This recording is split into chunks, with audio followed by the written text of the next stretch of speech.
자, 시작하기 전에 컴플라이언스 원칙부터 명확히 짚고 가겠습니다. 오늘 제가 드리는 모든 분석은 투자 권유가 아니고요. 최종 판단과 책임은 오롯이 여러분 본인에게 있습니다. 오케이, 본론으로 바로 들어가죠. 요새 코스피 8,000포인트 간다는 얘기가 시장을 완전히 지배하고 있죠. 대중들은 환호하고 있습니다. 그런데 말입니다. 23년 동안 월스트리트와 글로벌 헤지펀드에서 피 터지게 퀀트 전략 짜고 포트폴리오 굴려온 제 눈에는요. 지금 이 시장 곳곳에 아주 치명적인 지뢰들이 깔린 게 보입니다. 오늘은 감정 다 빼고 아주 차갑게 팩트만 보겠습니다. 단순한 시황 요약? 그런 건 다른 데 가서 들으시고요. 오늘은 매크로의 거대한 흐름, 그리고 수면 아래 감춰진 글로벌 공급망, 마지막으로 철저한 확률적 밸류에이션을 통해서 2026년까지 우리가 어떻게 살아남아야 하는지 그 생존 전략을 완전히 해부해 보겠습니다. 이름하여 알파인사이트 2026 버전 3.0입니다.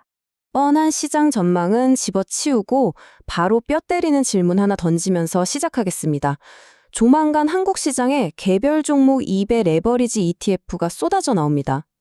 그런데 횡보장에서 이 레버리지 상품을 들고 있는 개인 투자자는 왜 수학적으로 문자 그대로 100% 계좌가 녹아내릴 수밖에 없을까요? 사람들은 그저 오를 때 입에 먹는다는 아주 달콤한 독에만 취해 있어요. 여기서 잠깐 수면 아래 진짜 돈의 흐름을 볼까요?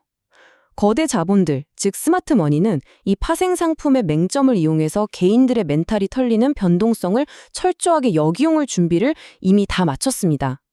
우리도 당하지 않으려면 이 구조적 함정부터 파악해야 합니다. 파트 1, 이그제큐티브 서머리입니다. 지금 시장의 레짐, 그러니까 국면을 진단해보죠. 이른바 극단적 양극화의 덫입니다. 시장 전체의 체력과 지수의 괴리가 도대체 어떻게 만들어지고 있는지 빠르게 살펴보겠습니다.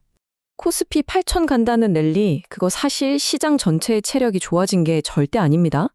삼성전자나 SK하이닉스 같은 거대한 AI 반도체 진영이 시장의 유동성을 블랙홀처럼 다 빨아들이고 있는 거예요. 그러니까 지수는 오르는데 내 계좌는 퍼렇게 멍들어 있는 기형적인 착시 현상이 나타나는 거죠. 반도체 막차 못 탔다고 포모, FOMO 와서 내동매매 하시는 분들 엄청 많습니다. 자, 이 양극화를 냉정하게 이해하려면 P 사이클과 Q 사이클의 차이를 아셔야 됩니다. 반도체는 지금 철저하게 프라이스, 즉 가격의 사이클이에요. 메모리 단가가 쫙 올라가면서 이익이 팽창하는 구조죠. 반면에 우리가 진짜 주목해야 할 다음 타자, 바로 로봇과 자동차 부품 산업은 퀀티티, 즉 물량의 사이클을 앞두고 있습니다. 2010년 스마트폰 사이클 초기 한번 떠올려 보세요. 기기값 비싸지는 것보다 그 안에 들어가는 부품 판매량이 폭발적으로 늘어나면서 부품주들이 10배거, 즉 10배씩 날아갔습니다. 지금 물리적 AI 부품 시장이 정확히 그 Q 사이클의 초입에 서 있다는 뜻입니다. 최근에 광통신이나 특정 테마주들, 말도 안 되게 급등하는 오버슈팅 장세가 연출되고 있죠. 잠깐, 여기서 발상을 한번 뒤집어 보죠. 며칠 전에 제 지인 중에 한 분이 자기가 살고 있는 집 전세금 빼서 급등주에 몰빵하겠다는 걸 제가 정말 도시락 싸들고 다니면서 결사코 뜯어 말렸습니다. 여러분, 절대 잃어선 안 되는 삶의 안전판을 그 실체도 없는 꿈의 밸류에이션에 베팅하지 마십시오. 남는 여유 자금으로 투자하는 거랑 생존의 근간을 흔드는 건 아예 차원이 다른 게임입니다. 시장이 미쳐 돌아갈수록 우리는 더더욱 차갑고 냉혹한 퀀트의 시선으로 돌아가야 합니다. 파트 2. 레버리지의 수학적 현실입니다. 제가 오프닝에서 던졌던 파생상품의 함정, 그 뼈아픈 진실이 뭔지 구조적으로 파헤쳐 보겠습니다. 곧 한국 주식시장의 개별 종목 레버리지 ETF 시대가 열립니다. 삼성전자 2배, 하이닉스 2배, 이런 상품들이 개인들을 엄청 유혹할 텐데 여기서 가장 무서운 수학적 함정이 바로 변동성 끌림 현상, 즉 음의 복리입니다. 이거 제가 아주 기가 막힌 비유로 설명해 드릴게요. 레버리지 ETF를 장기 보유한다는 건요. 유지비가 억소리 나는 12기통 최고급 럭셔리 세단을 무리해서 뽑아놓고 그냥 주차장에만 박아두는 거랑 똑같습니다. 차를 한 발짝도 안 몰아도 매일매일 숨막히는 보험료, 감가상각, 숨겨진 유지비가 여러분 통장을 갉아먹죠. 주가가 10% 올랐다가 10% 빠지면 본전일 것 같죠? 아닙니다. 계좌가 녹아내려요. 횡보장에서는 그냥 가만히 들고 있는 그 행위 자체만으로도 수학적 감가상각이 일어나서 여러분의 시드머니를 공중분해시켜버리는 겁니다. 파트 3 산업 SCM과 해자 매핑입니다. 자, 이제 파생 상품의 가상 공간에서 빠져나와서 포스트 AI 시대를 이끌 물리적 AI 패러다임의 거대한 변화를 진짜로 추적해 보겠습니다. 챗 GPT 같은 소프트웨어 기반의 생성형 AI 다음은 결국 뭡니까? 물리적 AI, 즉 로보틱스입니다. 자, 여기서 다시 한번 수면 아래 찐 돈의 흐름을 추적해 볼까요? 대중들은 엔비디아 칩 가격이 얼마 오르냐에 열광하지만 글로벌 스마트 머니들은 이미 그 칩이 탑재될 육체, 즉 글로벌 로봇 공급망의 지배 구조를 밑바닥부터 선점하고 있습니다. 보스턴 다이내믹스 지분 구조표를 뜯어보면 아주 소름 돋는 포인트가 있어요. 현대차 계열이랑 정의선 회장 측이 90% 가까이 쥐고 있죠. 그런데 우리가 집요하게 파고 들어야 할 진짜 숫자는 바로 손정혜 회장의 소프트뱅크가 들고 있는 저 9.5%의 지분입니다. 저거 단순한 주식 쪼가리가 아니에요. 현대차가 약속한 상장 옵션 시한이 내년 중반으로 다가오는데 이게 향후 글로벌 테크 패권 전쟁의 향방을 완전히 뒤집어 버릴 엄청난 레버리지가 될 겁니다. 여러분, 홀덤 쳐보셨습니까? 과연 소프트뱅크가 저 9.5% 들고 단순히 현금화만 하고 나갈까요? 절대 아닙니다. 판돈이 천문학적으로 커진 텍사스 홀덤판에서 마지막 리버카드가 떨어지기 직전에 소프트뱅크가 절대 무적의 패, 일명 너츠를 들고 있는 격입니다. 생각해보세요. 구글, 마이크로소프트, 엔비디아 같은 빅테크들이 완벽한 AI 두뇌는 만들었는데 실제 물리적 세상에서 걷고 뛰는 행동 데이터가 없어요. 몸통이 없단 말입니다. 소프트뱅크의 저 지분은요, 빅테크들이 물리적 AI 시대로 진입하기 위해 기꺼이 수조 원의 프리미엄을 주고라도 뺏어와야 하는 궁극의 VIP 입장권이 될 확률이 굉장히 높습니다. 이 지분 구조가 왜 핵폭탄급 파괴력을 가지는지 지정학적 타임라인이랑 연결해보죠. 지금 미국이랑 중국 패권 전쟁 전선이 반도체에서 완전히 로봇으로 넘어왔습니다. 2025년 중순에 소프트뱅크 지분 엑시트 창구가 열리고 9월에는 미 국방부의 안보 영향평가가 떨어집니다. 그리고 하이라이트는 11월 중국산 로봇을 공공망에서 전면 배제하는 법안이 발효되죠. 이건 철저하게 데이터 관점에서 봐야 합니다. 이건 단순한 무역 마찰이 아니에요. 글로벌 물리적 AI 생태계의 판을 아예 갈아엎어버리는 초강력 매크로 트리거입니다. 조금 다르게 생각해 봅시다. 지금 전 세계 로봇 출하량의 87%를 중국이 장악하고 있습니다. 왜냐? 10분의 1이라는 압도적인 가성비 때문이죠. 그런데 만약 국가 안보를 이유로 미국이 87%짜리 중국산 로봇과 부품을 글로벌 공급망에서 아예 걷어내버리면 어떤 일이 벌어질까요? 수학적으로 보면요, 갈 곳 잃은 글로벌 자본은 완벽한 로봇 생태계와 대규모 양산 능력을 동시에 갖춘 한국의 로봇 공급망으로 강제 이동할 수밖에 없는 구조적 확률을 가지게 됩니다.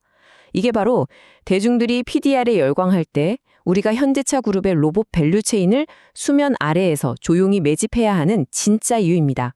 파트 4 퀀트적 밸류에이션입니다. 사람들이 떠드는 꿈의 가치, 그 실체 없는 PDR을 아주 차갑고 냉혹한 숫자의 언어인 FCF, 즉 잉여 현금 흐름으로 번역해 보겠습니다. 저희 같은 퀀트들은요, 막연한 장밋빛 스토리만 듣고 주식 안 삽니다. 철저하게 베이지한 업데이트라는 확률론적 접근을 쓰죠. 처음엔 그냥 로봇 테마 좋네 정도의 얕은 사전 확률로 시작하지만 글로벌 빅테크가 지분 참여를 하거나 미국의 지정학적 제재 데이터가 딱딱 떨어질 때마다 기업이 벌어들일 현금에 대한 사후 확률을 수학적으로 확확 높이는 겁니다. 여기서 잠깐 관점을 바꿔볼게요. 현재 PER 11배 수준의 꽉 막힌 평가를 받던 따분한 전통 내연기관 제조사가 로봇 생태계를 구축하면서 모빌리티 플랫폼 혁신 기업으로 재평가를 받는다?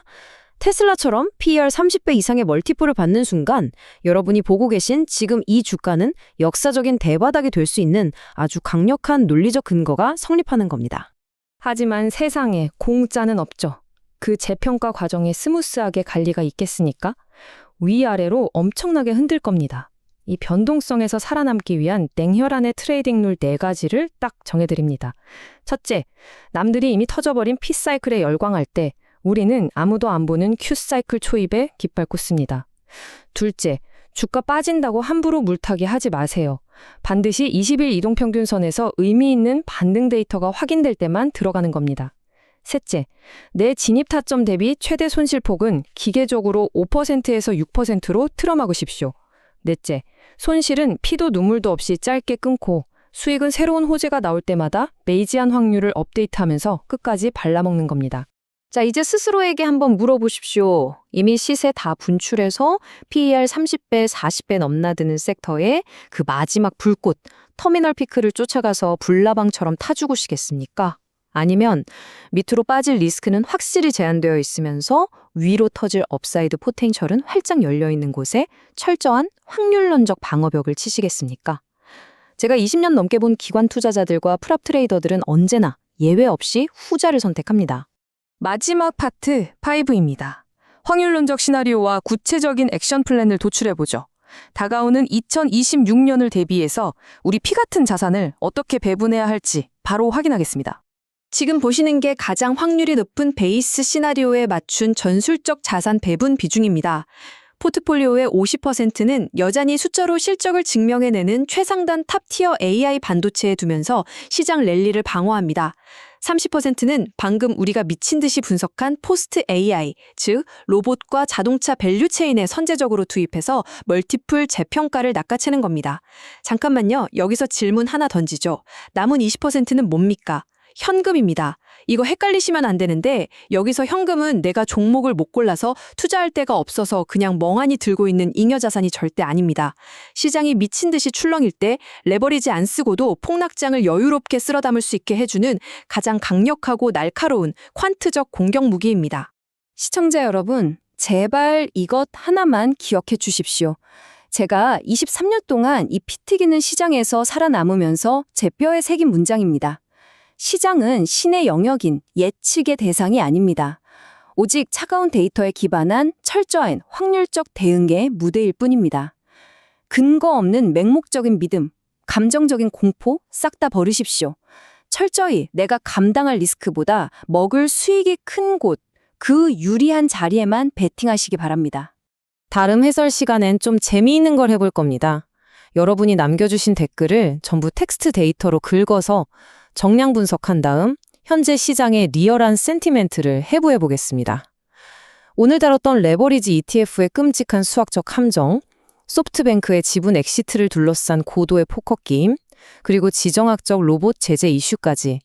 이 중에서 오늘 여러분 등골을 가장 서늘하게, 가장 소름 돋게 만든 리스크는 대체 무엇이었습니까? 여러분의 날카롭고 직관적인 통찰을 댓글로 남겨주십시오. 전부 데이터로 화답해드리겠습니다. 지금까지 여러분의 퀀트 전략가였습니다.